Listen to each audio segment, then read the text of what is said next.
கருத்துக்களம் நிகழ்ச்சியை பார்த்துக் கொண்டிருக்கிற அத்தனை நேர்களுக்கும் பாஸ்கரனின் அன்பு வணக்கங்கள்.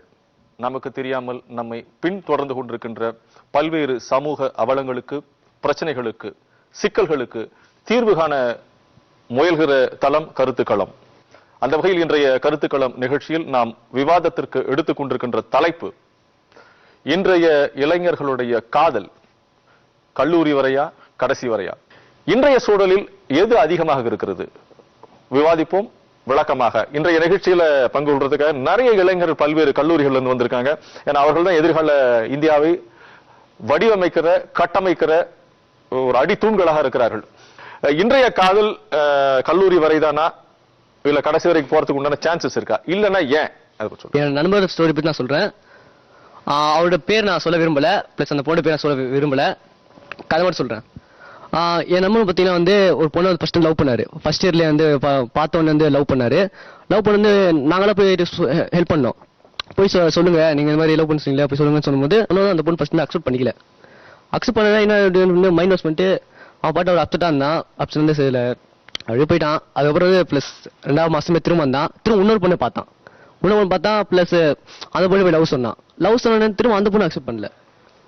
மறுபடியும் வந்து சார் அந்த பொண்ணு சொல்ல திரும்ப மறுபடியும் அந்த பொண்ணு திரும்ப போய் கேட்டிருக்கான்.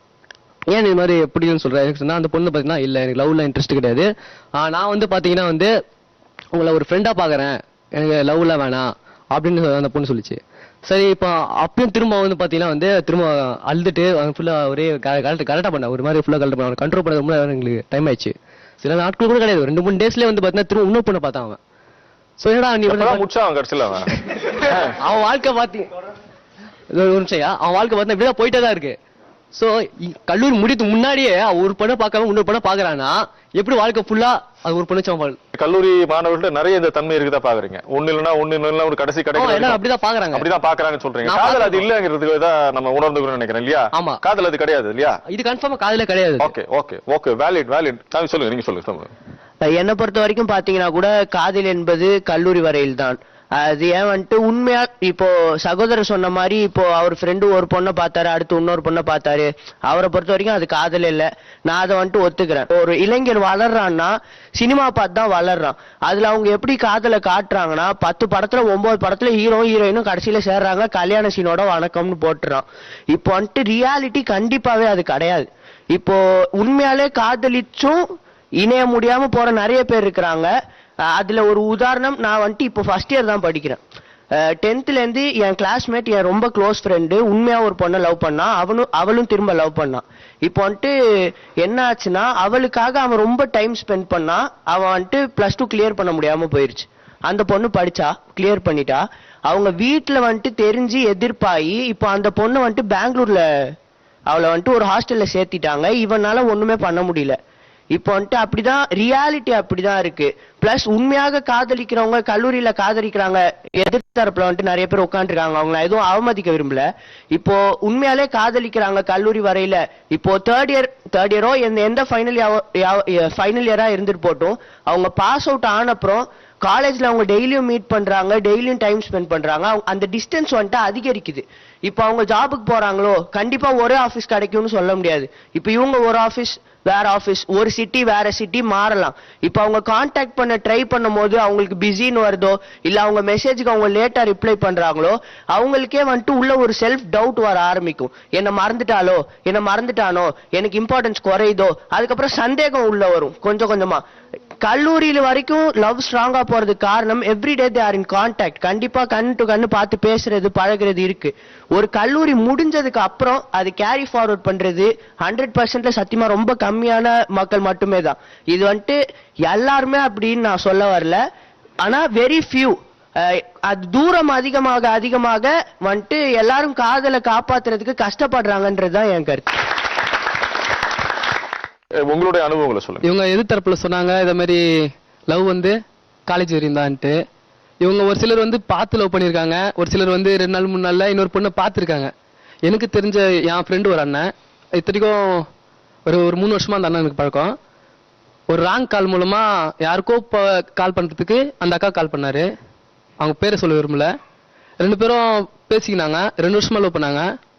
3 வருஷம் மேரேஜ் பண்ணிட்டாங்க. இப்போ ஜஸ்ட் 1 மந்த் தான் ஆகுது. மேரேஜ் பண்ணி அவங்க வீட்டில் அந்த அக்கா வீட்டில் கண்டுபிடிச்சிட்டு எந்த ஏரியான்னு கண்டுபிடிச்சி வந்தாங்க. இந்த அண்ணன் 80,000 ரூபாய் ஆச்சு, ரிஜிஸ்ட்ரேஷன் எல்லாம் பண்ணி எல்லாம் பக்காவாக பண்ணி வச்சிருந்தாங்க.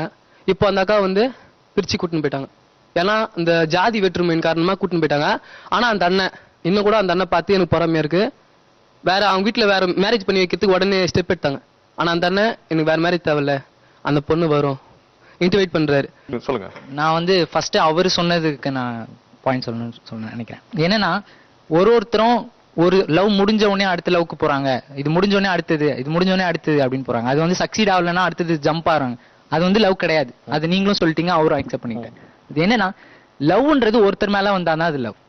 அதாவது லவ்வோட டெஃபினிஷன், அதுக்கு வொக்காபுலரியா லவ்ன்ற வேர்ட் கொடுத்த டெஃபினிஷன் என்னன்னா a deep aching feeling for someone who will never be yours.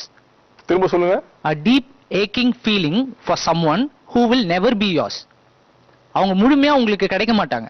நீங்க யார் மேல லவ் வைக்கிறீங்களோ அவங்க முழுமையா உங்களுக்கு கிடைக்கலனாலும் உங்களுக்கு அவங்க மேல ஒரு அஃபெக்ஷன் இருக்கு. அந்த ஒரு வலி கொண்ட ஒரு அஃபெக்ஷன், உணர்வு, அது அந்த வலி கலந்த ஒரு உணர்வு, அந்த உணர்வை தான் வந்து லவ்ன்றதுக்கான உண்மையான அர்த்தமே வந்து அதுதான். சோ அதனால வந்து நம்ம எக்ஸ்பெக்ட் பண்ண முடியாது எல்லாருமே. இப்ப நம்ம ஒரு நாய்க்குட்டியை பாக்குறோம், அது நம்மளுக்கு ரொம்ப பிடிச்சிருச்சு, நம்ம இது வீட்டுக்கு எடுத்துட்டு வந்துரும். 5 நாள் நல்லா வச்சுப்போம், 6வது நாள் அதை பார்த்தும் போது அது வீட்டுக்குள்ளேயே டாய்லெட்லாம் போய் வச்சா நமக்கு கொஞ்சம் அசிங்கமா தான் இருக்கும். ஒரு விஷயத்துக்கு நம்ம எவ்வளவு இம்பார்ட்டன்ஸ் கொடுக்குறோன்றது வந்து அந்த நாட்களை குறிச்சுதான் இருக்கு. ஒரு இதை பார்க்கும்போது நமக்கு கொஞ்ச நாள் அதுல இன்ட்ரெஸ்ட் இருக்கும், அதுக்கப்புறம் நம்ம லூஸ் பண்ணுவோம். லவ் வந்து அப்படி இருந்தா அது லவ் கிடையாது. ஓகே, அத லவ்னு சொல்ல முடியாது. அது நம்ம லவ், அது வேற வகையான உணர்வு, அது வேற வகையான உணர்வு. அது ஒரு சார்ட் ஆஃப் அஃபெக்ஷன். ஓகே, அது ஒரு மெட்டீரியலிஸ்டிக் ஒரு மெட்டீரியல். அது அந்த மெட்டீரியல் மேல வர லவ். நான் இப்போ வந்து உயிரை பத்தி பேசுறேன். அது வந்து ஸ்பிரிச்சுவல். ஒரு லவ்ன்றது வந்து அதுக்கு ஒரு தெய்வீக தன்மை இருக்கு. அது ஒரு ஸ்பிரிச்சுவலா நம்ம அதை வேற லெவல்ல நம்ம எடுத்துட்டு போவோம். இதைத்தான் காதல் என்று போற்றி கொண்டிருக்கின்ற, நினைத்துக் கொண்டிருக்கின்ற மாணவர்கள் எத்தனை பேருங்க? ஹானஸ்டா சொல்லுங்க. நீங்க உங்களுக்கு தெரிஞ்சவங்க எத்தனை பேர் அந்த மாதிரி இருக்காங்க? சொல்லுங்க தம்பி, நீங்க பேசுங்க. இப்போ வந்து நான் ஒரு பொண்ணை பாக்குறேன் சார். அந்த பொண்ணு வந்து கொஞ்சம் அதான் ஃபர்ஸ்ட் வந்து ஒரு அட்ராக்ஷன்ல தான் ஒரு பொண்ணை வந்து நம்ம பார்ப்போம்.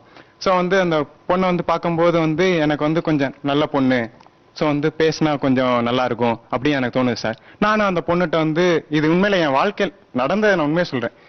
கொஞ்ச நாள் பழகுறேன் சார். அந்த பொண்ணு நல்லா கொஞ்சம் கோஆப்ரேட் பண்ணுது. அதே மாதிரி இப்படி கொஞ்ச நாள் போய்கிட்டே இருக்கு. ஒரு இடத்துக்கு போறேன், ஒரு வெளி இடத்துக்கு போகும்போது இன்னொரு பொண்ணு வந்து ஏன் இந்த பார்த்த பொண்ணோட ஒரு செம்மையா இருக்கு. ஏன்னா இப்போ உள்ள இன்றைய இளைஞர்கள் வந்து அப்படிதான் இருக்கிறாங்க எனக்கு தெரிந்த வரை.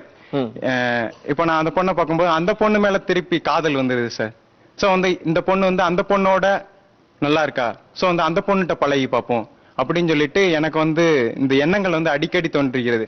ஒரு பேர்ட்ட மட்டும் எனக்கு பிக்சடா காதல் வர மாட்டேங்குது சார். இது நீங்க சொன்ன மாதிரி கலாச்சார மாற்றங்கள், நாகரிக மாற்றங்கள், பண்பாடு மாற்றங்கள்னால வர்ற சில விஷயங்கள் தான் அது.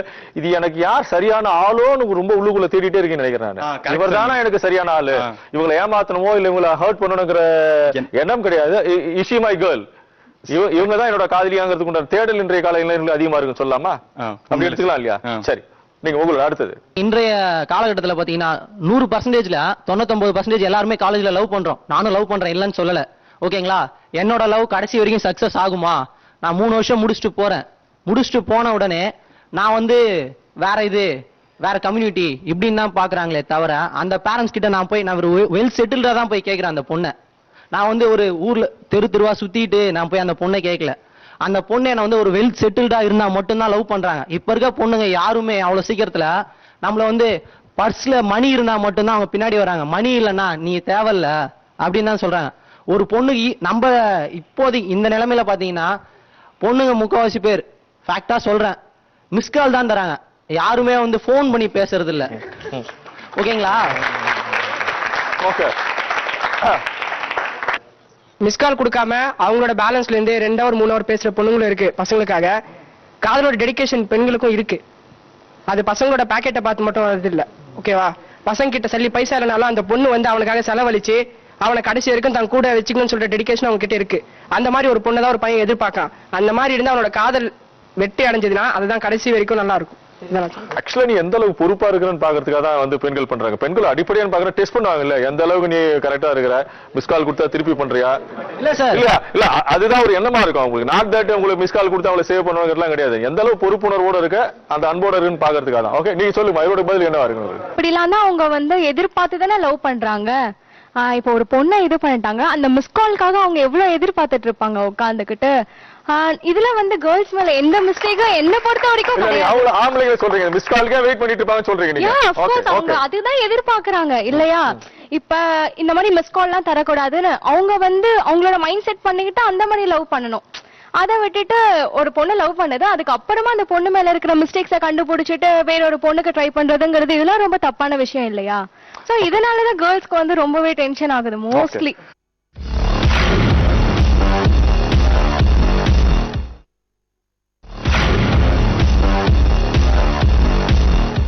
இது ஜெனரலான புரிதல், உங்களோட கருத்தா இருக்குன்னு அவசியம் இல்லை. நீங்க உங்க உங்க உங்க கேர்ள்ஸ் ஃப்ரெட்டர்னிட்டி பேசுங்க, இவன் நல்லா இருக்காண்டி, அவன் நல்லா இருக்காண்டி, இந்த மாதிரி இருக்கான், அவன் ஹேண்ட்ஸமா இருக்கான் அப்படிங்கிற பல்வேறு சிந்தனைகள் பசங்க பேசுற மாதிரி பெண்களும் பேசுறாங்க இந்த காலத்துல. இன்னைக்கு என்ன எதிர்பார்ப்பு பெண்களின் மனதில் இருக்கிறது? இஸ் மை பாய்ங்கிறது மாதிரி, இல்ல இஸ் மை ட்ரீம் பாய். நிறைய சினிமால அரவிந்த் சாமியை பார்த்து பெண்கள் எல்லாம் கத்துறத பாக்குறோம் நாம, இந்த பக்கம் அந்த காலத்துல கமலஹாசனை பார்த்து கத்துலாம் பாக்குறோம் நாம. ஓகே, சோ அந்த மாதிரி உங்களோட ஒரு கனவு நாயகனாக இல்ல ஒரு ட்ரீம் ஹீரோவா வந்து என்ன மாதிரி இருக்கணும் ரோல் மாடலா நினைக்கிறீங்க நீங்க? சோ மோஸ்ட்லி நான் சொல்ல போனேன்னா வந்து கேர்ள்ஸ் வந்து அவங்கள விட கொஞ்சம் கம்மியா இருக்கவங்கள தான் கண்டிப்பா வந்து அழகா இருக்கிறவங்களா இல்ல கலரா இருக்கவங்களா? ஓகே, கலர்லயும் சரி கேரக்டர்லயும் சரி எல்லாத்துலயுமே சரி கேர்ள்ஸ் வந்து அவங்கள விட கொஞ்சம் கம்மியா இருக்கவங்க அடக்கமா இருக்கணும். ஆனா வந்து பாய்ஸ் அப்படி பாய்ஸ் ஆனா வந்து கேர்ள்ஸ் கிட்ட நிறைய சேஞ்சஸ் பாப்பாங்க. நான் வந்து இப்படிதான் இருக்கணும் நான் ஆல்ரெடி பர்சனலைஸ் பண்ணி வச்சிட்டு இருப்பேன் என் லைஃப்ல. அவன் ஒருத்தன் வரானா என்ன சேஞ்ச் பண்ணும் அவன், நீ இந்த மாதிரி போக கூடாது, நீ உன் ஃப்ரெண்ட்ஸ் கிட்ட எல்லாம் பேசக்கூடாது, நீ முதல்ல கொஞ்சம் மேக்கப் கொஞ்சம் குறைச்சிக்கோ. சோ லாட் ஆஃப் சேஞ்சஸ் அவங்க வந்து நம்ம மேல போடுறதுனாலதான் நம்ம அவங்கள வந்து வெறுக்கிற ஒரு இது ஈகோனஸ் அப்படி இப்படின்ட்டு போகுதே தவிர இல்ல அவங்க வந்து பாக்குறாங்க அந்த மேக்கப்ல தானே அவங்க பார்த்து நம்மள வந்து லவ் பண்றாங்க. அதெல்லாம் ஏன் நம்ம சேஞ்ச் பண்ணிக்கணும்னு அவங்க நினைக்கிறாங்க. என்னோட மெயின் கேள்வியே அதுதான். ஓகே, என்னோட பர்சனல் ஸ்பேஸ்ல தேவையில்லாம மூக்கு நுழைக்காத, இத மாத்த அதை மாத்துன்னு சொல்லாத, என்னோட இயல்போட இருக்க விடுன்னு சொல்றீங்க நீங்க. ஓகே, கேர்ள்ஸ்க்கு மோஸ்டா அவங்க டாடிஸ் எல்லாம் ரொம்ப பிடிக்கும், அவங்க அப்பாங்க எல்லாம் ரொம்ப பிடிக்கும், அதனால அப்பா மாதிரி எதிர்பார்ப்பாங்கன்னு நினைக்கிறேன். நார்மலா எல்லா பெண் குழந்தைகளும் அப்பதான் ஹீரோ. சோ அந்த மாதிரி ஒரு ஹீரோ வேணுங்கிறதா கரெக்ட்மா? சொல்லுங்க. நான் அப்படி எதிர்பார்ப்பேன்னா நம்மளோட ஃப்ரெண்டு நமக்கு நல்லா தெரிஞ்சவங்க நம்மள புரிஞ்சுக்கிறவங்க தான் நம்மளுக்கு நம்ம லவ் பண்றவங்க இருக்கணும் அப்படின்னு எதிர்பார்ப்போம். ஆனா பொதுவா கேர்ள்ஸ் எப்படி அழகா இருக்காங்க அப்படிலாம் பார்த்தாங்கன்னா நல்ல ஹேர் இந்த ஃப்ளோ அது மாதிரிலாம் இருக்கணும், பியர்ட் வச்சிருக்கணும், அது மாதிரி இருக்கவங்க எல்லாம் மோஸ்டா ரசிப்பாங்க. நீங்க சொல்லுங்க. ஏதாவது ஒரு எதிர்பார்ப்பு வந்து ஒருத்தருக்குள்ளேயும் இருக்கு. ஆனா காதல்னாவே வந்து எந்த ஒரு எதிர்பார்ப்பும் இல்லாம வர்றதுதான் காதல். ரெண்டு பேருக்குள்ள இருக்க புரிதல், நம்ம வந்து அவங்க மேல காட்டுற அன்பு, அவ்வளவுதான். அந்த அன்பை கூட அவங்க கிட்ட இருந்து திரும்ப நம்ம எதிர்பார்க்க கூடாது. அப்படி எதிர்பார்த்தனாவே அது காதல் கிடையாது. அன்புங்கிற ஒரு முழுமையான ஒரு விஷயத்துக்கு போறீங்க. அன்புங்கிறத எதுவுமே எதிர்பார்க்காது, காதல்ங்கிறது எதை எதிர்பார்க்கும் இல்லையா? இல்ல நார்மலா இல்ல நீங்க உங்களோட சிந்தனை தப்பே கிடையாது. ஐம் நாட் கொஸ்டினிங் ஒரு இன்டென்ஷன் ஆர் தாட் ப்ராசஸ். பிராக்டிகலா ரொம்ப கஷ்டமான ஒரு சூழ்நிலை தான் நான் சொல்ல வரேன் உங்களுக்கு. அது சரிங்களா? உங்களோட பார்வைமா? இப்ப அவங்க சொன்னாங்க நாங்க வந்து மிஸ் கால்காக தான் வெயிட் பண்றோம் அப்படின்ட்டு. நாங்க எப்ப நீங்க மிஸ்ட் கால் கொடுத்தோன்னே நாங்க எப்ப போன் பண்ணுவோம் நீங்க வெயிட் பண்றதால தானே நீங்க எங்களுக்கு மிஸ்ட் கால் தர்றீங்க. இல்லனா நீங்க மிஸ்ட் கால் தராம இருப்பீங்களா? எங்களுக்கு என்கிட்ட பேச பிடிக்கலன்னா நீங்க பேசாம இருக்கலாம்ல. அன்னைக்கு ஃபுல்லா நான் உங்களுக்கு கால் பண்ணுவேனா? இல்ல. நெக்ஸ்ட் ஒன் சொன்னாங்க என்னோட ட்ரெஸ்ஸிங் சென்ஸ், மேக்கப் அப்படின்ட்டு. உங்களோட ஒரிஜினல் ஃபேஸ் கட் அவன் பார்த்தனா லவ் பண்ணுவானா? முதல்ல என்னோட ஸ்பேஸ்ல டிஸ்டர்ப் பண்ண வேணாங்கிறது அவங்களோட பார்வையா இருக்கு. அப்படி சொல்லல, அவங்க வந்து சொன்னாங்க இப்போ மேக்கப் தான் அப்படின்ட்டு. அவங்க வந்து மேக்கப்காக மட்டும் தான் சொல்றாங்கன்னு நான் சொல்றேன். இல்ல தவிர உதாரணத்துக்கு சொல்றதா சொல்றாங்க. இது ஃபார் எக்ஸாம்பிள் சொல்றதா. அது என்னோட பர்சனல் ஏரியால என்னோட நான் எப்படி ஆடை எடுத்துக்க அதுல வந்து don't try to bring in any change. ஓகேங்களா? இல்லதான். ஓகே, இல்ல தொடர்ந்து பேசலாம். மத்தவங்க பேசலாமா? சொல்லுங்க. யாருக்குமே வந்து எடுத்தோடனே யார் மேலே லவ் வந்துடாது சார். ஃபர்ஸ்ட் வர்றது எல்லாமே அஃபெக்ஷனா தான் சார் இருக்கும். அந்த அஃபெக்ஷன் தான் கொஞ்சம் கொஞ்சமா நம்ம பேசி புரியும் போது தான் அது லவ்வா மாறுது சார். அதை அவங்க தப்பா புரிஞ்சுட்டு வர்ற ஃபர்ஸ்ட் அஃபெக்ஷனே வந்து லவ்னு சொல்லி சில ஃப்ரெண்ட்ஸ் கூட இருக்கவங்க வந்து இதான் லவ் அப்படின்னு சொல்லி அவங்களை தூண்டி விடுறதுனால அதான் அவங்களும் லவ்னு நினைச்சிட்டு அந்த அஃபெக்ஷன்லயே இருக்காங்க சார். அந்த லவ்ங்கிற ஒரு கேட்டகரிக்கே வர மாட்டேங்கிறாங்க. இன்னொன்னு என்னன்னா இதுக்கெல்லாம் காரணம் யாருன்னா இப்ப இருக்க மீடியா சார். ஏன்னா இப்ப இருக்க திரைப்படம் எல்லாமே அந்த மாதிரிதான் ஒரு பையனையும் பொண்ணையும் காமிக்குது சார். பார்த்தோன்னே லவ், பார்க்காம லவ் அப்படின்னு சொல்றாங்க சார். ஆனா அது உண்மையான லவ்வே கிடையாது சார். அது ஜஸ்ட் அஃபெக்ஷன் மட்டும்தான் சார். ஒருத்தர் வந்து புரிஞ்சுக்கிட்டு அவங்க ரெண்டு பேத்துக்கும் இடையில என்னென்ன இது இருக்கோ அதெல்லாம் ஷேர் பண்ணிட்டு அதுக்கப்புறம் வர்றது பேர் தான் சார் லவ். இந்த லவ் எல்லாம் நம்ம எங்க பார்க்கலாம்னா நம்ம ஃப்ரெண்ட்ஸ் கிட்ட, நம்ம பேரண்ட்ஸ்கிட்ட அந்த மாதிரி பார்க்கலாம் சார். அதுக்கு பேர் தான் சார் உண்மையான லவ். பார்த்தோன்னே வர எல்லாமே ஜஸ்ட் அஃபெக்ஷன் தான் சார். ஒரு பையனும் பொண்ணும் லவ் பண்றாங்க, அவங்க ரெண்டே பிரிஞ்சுட்டாங்கன்னா அந்த காதல் வந்து தோத்துருச்சு அப்படின்னு சொல்றேன் சார். அது வந்து உண்மை கிடையாது சார். ஏன்னா நீங்க சொன்ன மாதிரி இந்த சினிமாக்கள் வந்து மனச்சிதையை உண்டாக்குறது. நீங்க பிடிக்காத பொண்ணை தெருத்துன்னு போறது, அவங்கள போய் டார்ச்சர் பண்றது, எனக்கு பிடிக்கலன்னு சொன்னா கூட பண்றது. ஏன்னா இன்னைக்கு நிறைய பாக்குற விஷயங்கள் அப்படிதான். கொலை நடந்த விஷயங்கள் இந்த நீங்க வன் தொடர்தல்னு ஒரு விஷயம் பயங்கரமா நடந்துட்டே இருக்குது. ஸ்டாக்கிங்கிற ஒரு விஷயம் பெண்களுக்கு பிடிக்கலன்னா சொல்ல தரத்தி பண்ணிட்டு இருக்காங்க. அப்படி எப்படி காதலா இருக்க முடியாது? இது யாருமே ஆக்சுவலா இவன் கூட ஏன்னா நிறைய பேர் சொல்றேன் கேட்டா பையன் இவங்கிட்ட சொல்லிட்டேன் இந்த பொண்ணை நான் வந்து லவ் பண்ணி காமிக்கிறேன்னு சொல்லிட்டு தருத்துறது வந்து எந்த வகையான எவ்வளவு கொடூரமான வன்முறைன்னு நம்மளும் இந்த காதலுங்கிற பேர் பேசல நம்ம நினைக்கிறோம், நம்ம பேச நினைக்கிறேன் நான் அது சரிங்களா? இல்ல இந்த மாதிரியான சூழல், இந்த வன் தொடர்தல், பிடிக்காத பெண்ணுக்கு ஆணுக்கு பெண்ணா பிடிக்காத சூழ்நிலையில உங்களுடைய அனுபவத்துல இந்த மாதிரி தொடர்ந்து ஏற்பட்ட ஏதாவது விஷயங்கள் இருக்கா? லிட்டரலா சேஸ் பண்ற ஆட்கள்லாம் பாக்குறேன். இந்த பஸ் ஸ்டாண்ட்ல இருந்து அங்க போனா அங்கே இறக்கி வருது, அங்க போனா கண்ட பட்டுட்டே இருக்கிற மாதிரி சூழ்நிலை உருவாக்குறது என்ன வகையான ஒரு அருவருக்கத்து செயல்? நான் பிடிக்கவில்லை என்று சொன்னா ஒதுக்கி கொள்ளுதான் நாகரிகம். உண்மையா காதலோட நம்ம காதலை மதிக்கிற மாதிரி இருந்தா. நீங்க சொன்ன மாதிரி சேசிங், ஸ்டாக் பண்றது, பின்னாடியே துரத்துறது, அதெல்லாம் நிறைய இருக்கு. மோஸ்ட் ஆஃப் த மூவிஸ்ல வந்துட்டு லவ் வந்துட்டு கடைசியா அப்படி எப்படி காட்டுறாங்களோ அதை வந்துட்டு ரொம்ப அழகா நீங்க முதல்ல சொல்லியிருக்கீங்க.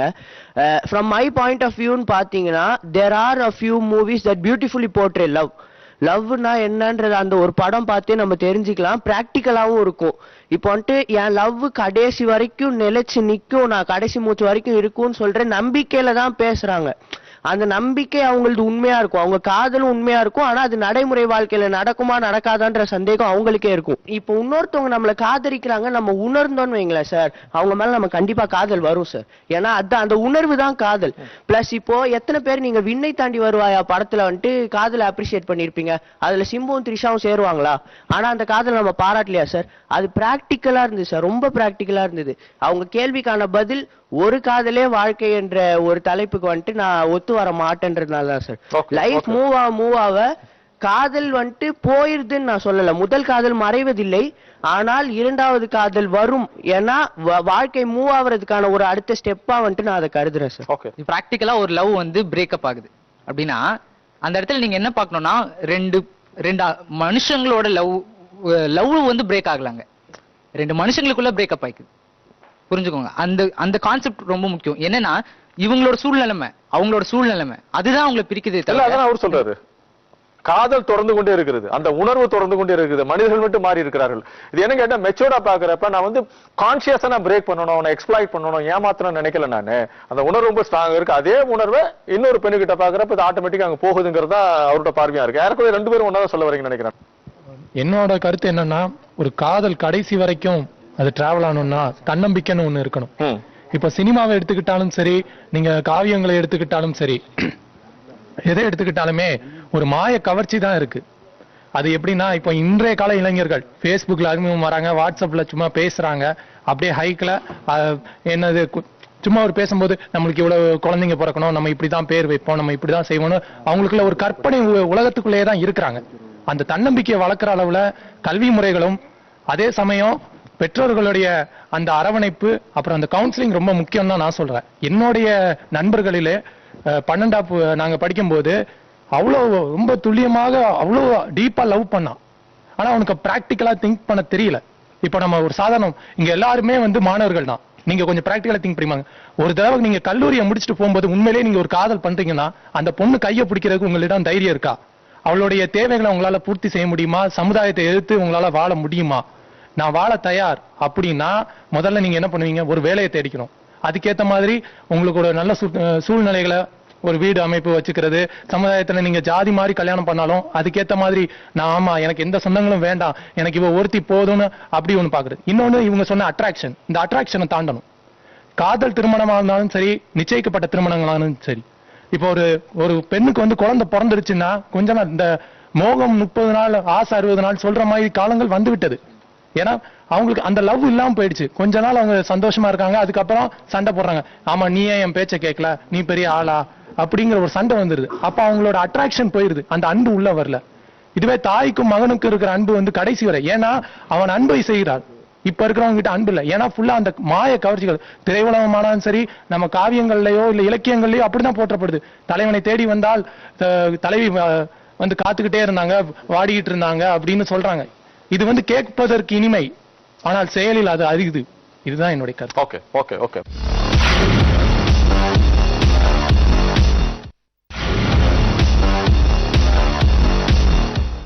ஒரு ஆண் வந்து என்னன்னா பொண்ணுகிட்ட வந்து நான் ஒரு பொட்டன்ஷியல் ஒரு மேட், உனக்கு வந்து நான் ஒரு பொட்டன்ஷியல் மேட், அனிமல்ஸ்லயும் இப்படிதான் ஹியூமன்ஸ்லயும் இப்படிதான், நான் ஒரு ஃபீமேல் வந்து அட்ராக்ட் பண்ணா ஒரு பொட்டன்ஷியல் மேட் உனக்கு, எல்லா விதத்திலயும் நான் உன்னை பாத்துக்க முடியும், எவ்வளவு பேர் உன்னை சுத்தி திருப்பி உன்னை எதிர்த்து வந்தாலும் நம்மளை எதிர்த்து வந்தாலும் நம்மளை உன்னை காப்பாத்துற சக்தி எனக்கு இருக்கு அப்படின்றத நான் ப்ரூவ் பண்ணாதான் அவன் என்ன லவ் பண்ண போறான். Correct, first point. அதுக்கப்புறம் என்னன்னா அந்த திறமைகளை நாங்க வளர்த்துக்கிறதுக்கு முன்னாடியே நாங்க அதுல விழுந்துடுறோமோன்ற ஒரு சூழல் இருக்குங்க. நான் அதை மறுக்கல. யூத்ல அந்த காலேஜ் டைம்ல நாங்க அந்த திறமையை வளர்த்துக்கிறதுக்கு முன்னாடி நாங்க அதுல விழுந்துடுறோம், லவ்ல விழுந்துடுறோம். ஆனா அதுல விழுந்ததுக்கு அப்புறம் அதுல எவ்வளவு நம்ம மெச்சூரா திங்க் பண்றோம்ன்றதுல ஒரு ஃபேக்ட் இருக்கு. நமக்கு இல்ல இது இவ்வளவு நாள் கழிச்சுதான் நடக்க போகுது, நம்ம திருமணம் வந்து இந்த வயசுல தான் நடக்க போகுது, அது நடக்கிற வரைக்கும் நீ உன் திறமையை வளர்த்துக்கோ, நான் என் திறமையை வளர்த்துக்கிறேன், என் துறை சார்ந்த என்னுடைய பக்குவங்களை நான் அடைஞ்சிடறேன், உடல் ரீதியாவும் மன ரீதியாவும் நான் என் பக்குவத்தை அடைஞ்சிடறேன், அதுக்கப்புறம் நான் வந்து உன்னை பாக்குறேன். ஓகே, இந்த புரிதலை நம்ம புரிஞ்சுனா லைஃப் பிகம்ஸ் பியூட்டிஃபுல். ஓகே, ஆசிரியரா நீங்க இருக்கிறீங்க சார், இவங்க சொல்றது எந்த அளவுல உண்மை இருக்குது? நான் காதலிக்கிறதுக்கு முன்னாடினா வாழ்க்கையை செட்டில் ஆக முடியுமா காப்பாற்ற முடியுமான்னு பார்த்துட்டு அப்புறம் காதலிக்க ஆரம்பிச்சாங்க. இப்ப இருக்கிற என்ன நினைக்கிறாங்கன்னா முதல்ல காதலிச்சிடுவோம், வேலை கிடைக்குதோ இல்லையோ காதலியே ஒரு தொழிலா வச்சுப்போம் அப்படின்ற மென்டாலிட்டியோட இருக்கிறாங்க. ஏன்னா நம்ம காதலிக்கிற பொண்ணை கல்யாணம் பண்ணிக்க போறதில்ல, அது கல்லூரி மாணவராக இருந்தாலும் சரி, அது டைம் பாஸ் அப்படின்ற மாதிரி ஆயிடுது. நான் ட்ரெயின்ல தொடர்வண்டியில் போறதால என்ன நினைக்கிறேன்னா அது கடைசி வரைக்கும் இருக்கணும்னு நினைக்கிறது இல்லை, செல்லுல பேலன்ஸ் வரைக்கும் பேசிட்டே இருக்கிறான். அது பொண்ணு பேசுதா பேசலையா இவன் கேட்கறானா இல்ல அதை பத்தி கவலையே கிடையாது. இங்க சென்ட்ரல்ல ஆரம்பிச்சா அது நெல்லூர் வரைக்குமா சரி, சூலூர்பேட்டை இருந்தாலும் சரி, கும்மிடிப்பூண்டியா இருந்தாலும் சரி, அந்த பொண்ணுகிட்ட பதில் வரலனாலும் அது பாட்டுக்கு அமைதியா இருந்தாலும் இவன் பாட்டுக்கு பேசிக்கிறான். பேலன்ஸ் தீர்ந்தாதான் வச்சிடறான். ஒண்ணு இதுல வந்து என்ன சூழல்ன்றது விரும்பி ரெண்டு பேரும் இல்லைன்றது இல்லை. ரெண்டாவது இப்போ கல்லூரி மாணவர்களுக்கு என்னன்னா அப்போ நாங்க இருக்கிற ஒரு காலகட்டத்தில் காதலுக்கு எதிரி இல்லை, காதலிச்சா நம்மளை வெளியில அமிச்சா என்ன ஆகுமோ அப்படின்ற ஒரு பயம். ரெண்டாவது நான் 1வது படிக்கும் போதே என்னுடைய தந்தை இறந்துட்டாரு, நம்மளை காப்பாற்ற ஆள் இல்லை, அண்ணன் நம்பி வாழ்ந்து இந்த நிலைமைக்கு வந்திருக்கிறேன். முதல்ல என் வாழ்க்கை செட்டில் ஆயிட்டு அப்படி வெளில போடானா கூட நம்ம பார்த்துக்கலாம் இல்லை கல்யாணம் பண்ணிக்கலான்ற ஒரு மனநிலையோட இருந்தோம். இப்போ அறிவியல் வளர்ந்ததால யார் எங்க அமிச்சாலும் நான் டிடிபியில் சென்டர் வச்சு பழிச்சுப்பேன், ஜெராக்ஸ் எடுத்து பழிச்சுப்பேன் அப்படின்ற ஒரு சூழல் மாறி போகுது.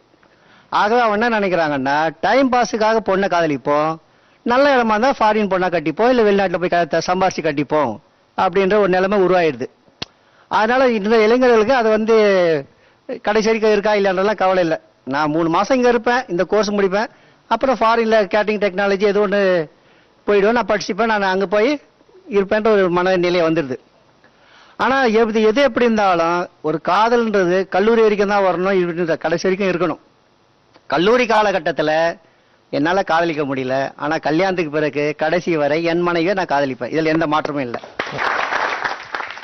காலையில அவளுக்கு 9 மணி வந்து காலேஜ்னா செங்கல்பட்டுல காலேஜ் இருக்குன்னா சென்னையில இங்க நம்ம 5:45க்கு 4:30 எழுந்து குளிச்சுட்டு ட்ரெஸ் மாட்டிக்கிட்டு பஸ்ஸை பிடிச்சி முதல் ட்ரெயினை பிடிச்சி செங்கல்பட்டுல லொங்களும் போயிட்டு பஸ்ஸை பிடிச்சி திரும்பி அவ காலேஜ் வாசல்ல நின்று ஒன்னும் இல்ல அவ வேன்ல வந்து கிராஸ் பண்ணி இப்படி போகும்போது அந்த ஜன்னல்ல இருந்து ஹாய் சொல்லுவா. அந்த ஒரு பார்வைக்காக அந்த டெடிகேஷனை கொடுத்துறமோ அங்க நிப்போம்.